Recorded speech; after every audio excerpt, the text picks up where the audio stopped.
Welcome to another episode of Mr. and Mrs. A. Yep. Part 2. That's the thing. It's like, what are we gonna call it though? Need a name for it. You give us a name. What should we call the segment between when Sang and I talk relationships, marriage, and life? What should we call that?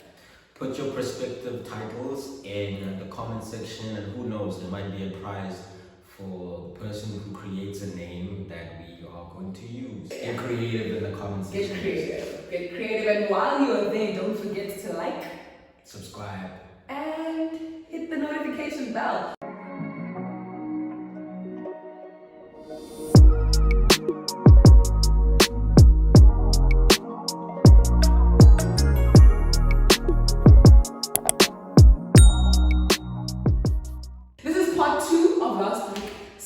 Tuesday's video, right, where we were answering questions about marriage and what we've learned in our 6 months, and obviously being together, living together. There's been a lot of new things.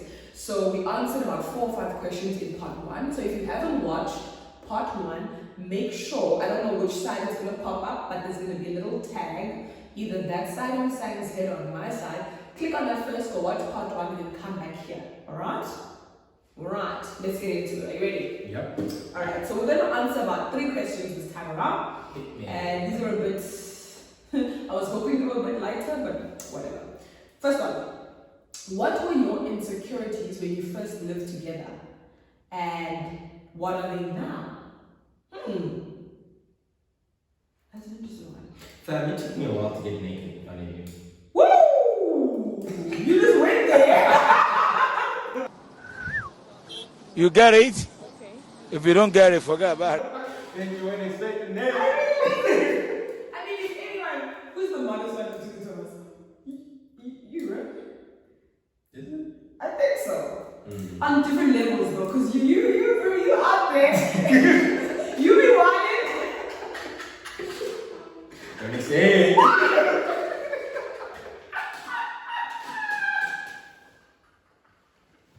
My bad. Listen! These are the perks of being married, son. Get married. Be focused. Do the right thing. No, but I think on different levels. So, I think you did it though. We definitely got like naked the first day, first night, no? Yeah, but I was being like... You were so shy. You're like, touch me?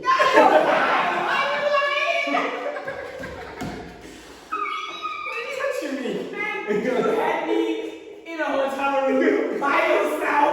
You were like, don't touch me. You lying. They're trying to paint himself like the sweet innocent. Imagine. I was sweet and innocent, then I got corrupted. By what? By who? If anything, ladies and gentlemen, me. Because things it's funny. How it just switched. Because I'm usually, you assume the more out there person, the more whatever, and my husband seems more, he is the laid back dude, but more demure, more, I'll just leave it there. Hey! You'll get everything you need from that. But anyway, so you say your insecurity was getting completely comfortable being naked. But the same though for me. Don't take my points.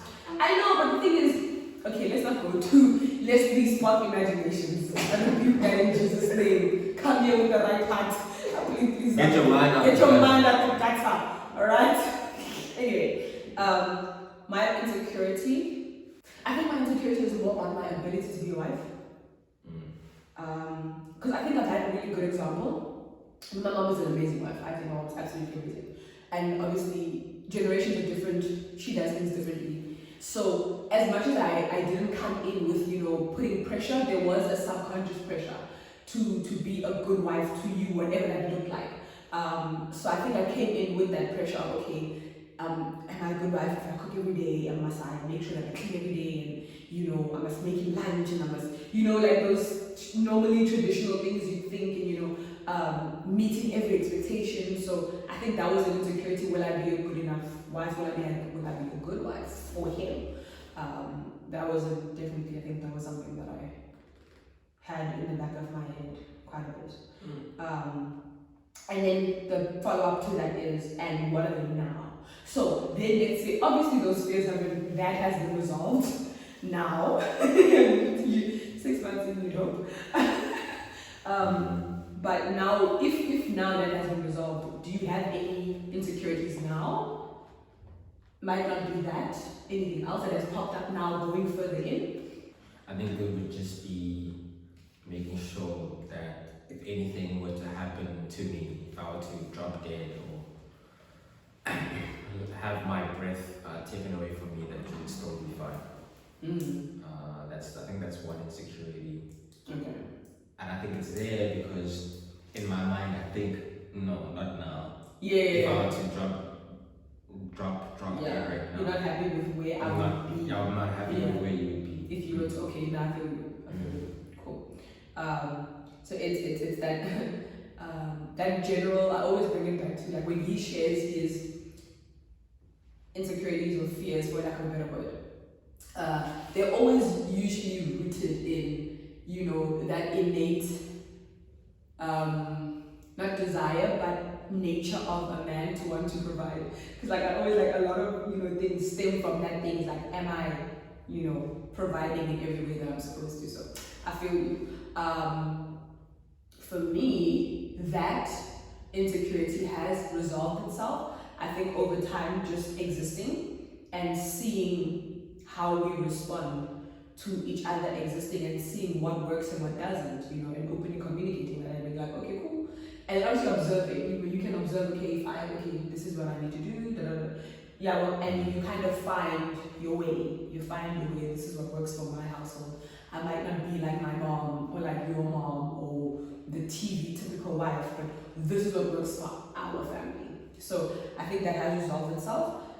Insecurity now, funny, somewhat also slightly rooted in the innate desire to be, or not desire, but the nature to be either a nurturer and to just be a space for you to be at peace and to be comfortable and to be safe.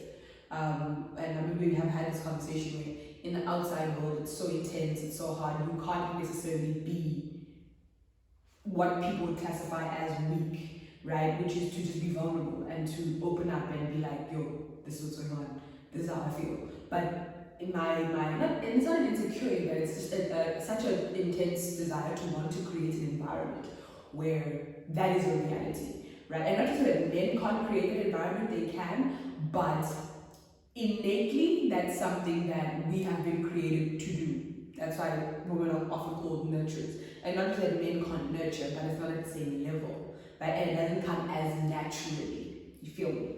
So I think that's my biggest thing, is wanting to always create. And obviously, you cannot be your partner's piece, you cannot be your partner's everything, but you can contribute to that, right? So even if, you know, he maybe is struggling with something, if he comes around me, whether we're at home or we go out, there needs to be a sense of nothing else matters right now. We good, I'm good. Despite what may happen when I go to the office tomorrow, you feel me? So I think that's my thing. I just want to be able to cultivate an environment and a home that is warm and peaceful and welcoming to the people who dwell in it. What's your favorite thing about being married? Putting my cold feet on your warm legs! And then you kick me in the middle of the night. Do you want me to expose why I kick you in the middle of the night? I think my favorite part about being married. Where? So, to be clear, that was not my only favorite thing. I love that. I love that when I feel cold, I have a heater right next to me. Right, when they take up, because my feet take a bit long to get warm. So I just plug them into my husband, the source of my warmth, and I am heated. Do you understand? Yeah. I can feel those cold feet They won't rubbing up and down my leg. Another favorite thing is knowing that there's someone there. Like knowing that you're there. Like, you know? Like, I'll roll over. Doesn't matter even if, whatever. I'll just roll over like, that comfort, that certainty. In an uncertain world, that is one certainty you have. And I mean, albeit not 100% certain, but it's that peace and that joy that comes with being in a marriage, is to be able to turn around and be like, oh, there it is. Mm. And if I want to, I can just be like, and then turn around and go back to sleep again. It do be like that. My favorite part of marriage is just being able to, your wife just going on about her business, and you just creep up, boom, and she loses her mind, One day I'm gonna punch you in the face. I've been lucky to this far. Yeah, I love doing that. So I think the point I'm trying to get to, I love being playful with my wife, just being a friend. Yeah. And being my true self. A lot of people perceive me as serious, and they couldn't even be more wrong. I'm the biggest clown. Yeah. I'm the biggest clown. So I'm glad that at home I can just be me, without having to keep up with anybody's expectation of who they expect me to be. For sure. Yeah. For sure. Love that. What new thing have you learned about each other? It's the last question. What new thing have you learned about each other? You wanna go first? No. I wanna see what kind of how low I'm gonna go. I wanna see. Are you coming with a bazooka or are you coming with a young handgun? No, nobody eats with the family feuds. Yeah. So no.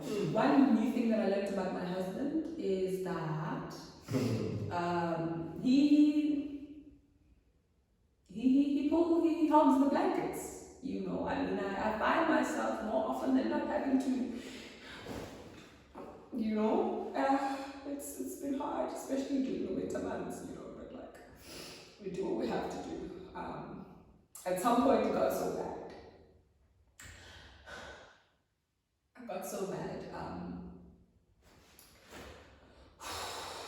Like, I had to even tuck myself in on the side. But I'm a lightweight, so it doesn't matter, because when he spins with the whole weight. Hey! I love how she did this. Guys. Oh wow, okay. Okay. See, the acting gene comes through intimacy. It's a family thing now.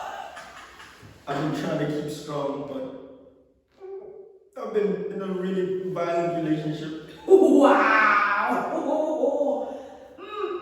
Wait, Nana. Even sitting next to her right now, I've been so scared. You don't feel safe? I don't feel safe. No, but fam, she kicks me in the morning. Okay, I have now identified the smell of a fart. Wow! Okay, that's cool. Listen, it was bound to happen at some point. Can't hide it forever.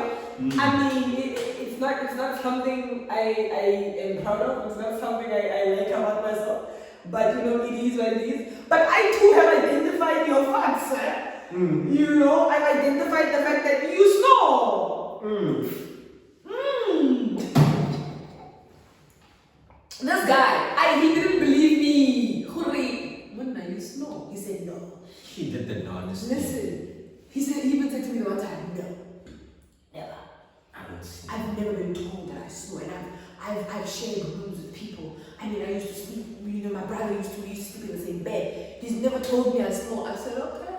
Sure, it's fine. So me, I'm a liar. You better be a liar. It's fine.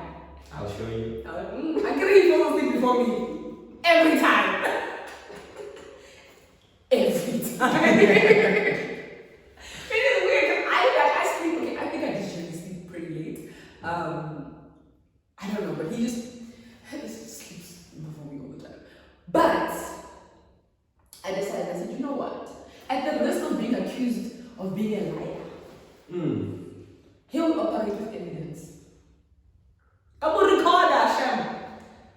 voice note and I sent it to him. I recorded him on WhatsApp and I sent it to him. He woke up to the sound of his own snores. Gents, beware of a wife with Camille tendencies.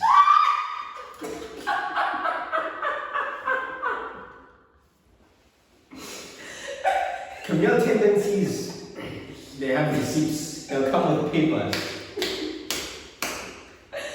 Yes, sir. But I mean, all jokes aside, yeah. the things that we're learning about each other, it's not like we are, oh goodness, I can't believe it, I made a mistake, man. It's not. Yeah. It's not a case of he switched up on me. You know, these are general things you are very going to learn about someone once you share a space and you share a life with someone. You know, there are things you can hide when you're dating. Excuse me. Those quirks, you know, little weird things that you do that they don't see, but when you're in a space, and it's not something where you're like, you pull the blankets. Oh, I didn't sign up for this. Come on, shut up. You know, it's just those things, you know, that you live with, because it's all of those facets make up your person. I've seen how you even if I turn one bit. No, you made me aggressive. You made me aggressive. She's very aggressive. If I turn just a little bit, she's like it's like she's anticipating your words. I am. How? No, I am. Listen, I am. I've been meaning to address this with you actually. Oh my God, definitely when you're on live stream. Please don't do that. Can address family issues when we are recording content, please. Okay. Oh, but yeah, man, all jokes aside, it's been a revelatory 6 months. It's been interesting, it's been growing, it's been beautiful, man. It's been beautiful. And I hope you are, again, this one wasn't as serious, but there were little nuggets in that I'm sure you can also take and you know, move with in your relationship or going forward. And little things that you can expect about, like, Umdu is a human, you know, people do things, people have quirks, people are not going to be, you know, put together and on all the time. And those are the things that you also marry. You know, that's a part of the person that you marry. You know, you're not only marrying the version you dated, you're marrying all of them. You know, even the ones you haven't yet seen. So yeah, man. It's been a ride, and it's still gonna be a ride. Yeah. So I think that's it for me. Any parting words? Marriage is lovely. Get married. Shatan. Shut down, you guys.